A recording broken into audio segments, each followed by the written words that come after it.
Бисмилляхи, альхамдулиллахи, ассалату вассаляму аля расулилля. Доброе утро, дорогие телезрители. Аллах Всевышний сказал в Коране: «Ма яльфизу мин каулин илля ладайхи ракибун атид», что означает: все, что произносит раб Аллаха, записывается в книге ангелами, ракибом и атидом. Одному ангелу поручено писать доброе, а второму плохое. Аллах Всевышний предупредил, чтобы мы оберегали свой язык от сквернословия и тому подобного, так как в этом аяте указано, что ангелы записывают произнесенную нами речь, а также фиксируют наши деяния. Каждому будет показано все это, когда наступит день отчета. Одна из самых больших бед, которая является грехом и распространяется в нашем обществе из-за невежества, это обман. Обман – это любые сознательные разговоры, которые не соответствуют действительности, и говорящий знает об этом, несмотря на то, сказано они в шутку или всерьез. Это является грехом, по единогласному мнению исламских ученых. Как и было передано со слов пророка Мухаммада, мир ему, ложь не годится ни в шутку, ни всерьез. Дорогие мусульмане, было передано нам о большой правдивости шейха Абдуль-Кадр Аджиляни.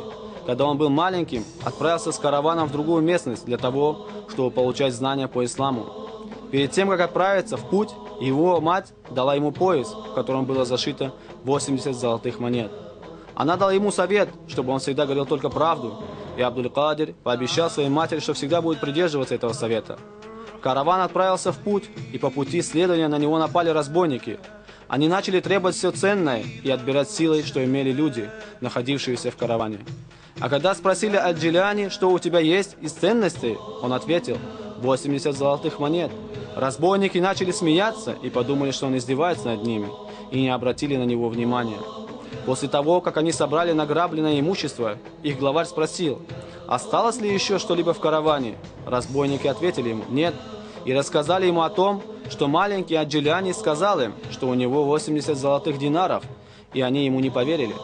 Предводитель очень удивился и приказал привести этого мальчика. Увидев Аджиляни, глава разбойников спросил: правда, что у тебя есть деньги? Аджиляни ответил: да, у меня есть 80 динаров. Тогда главарь сказал: покажи мне их. Мальчик развязал пояс и показал ему деньги. Разбойник был еще больше удивлен и сказал ему, что если бы он промолчал, то никто не заподозрил о существовании этих денег. И спросил: почему ты сделал это? Когда мальчик рассказал о своем обещании, которое дал своей матери, сказав, что хотел это обещание сдержать.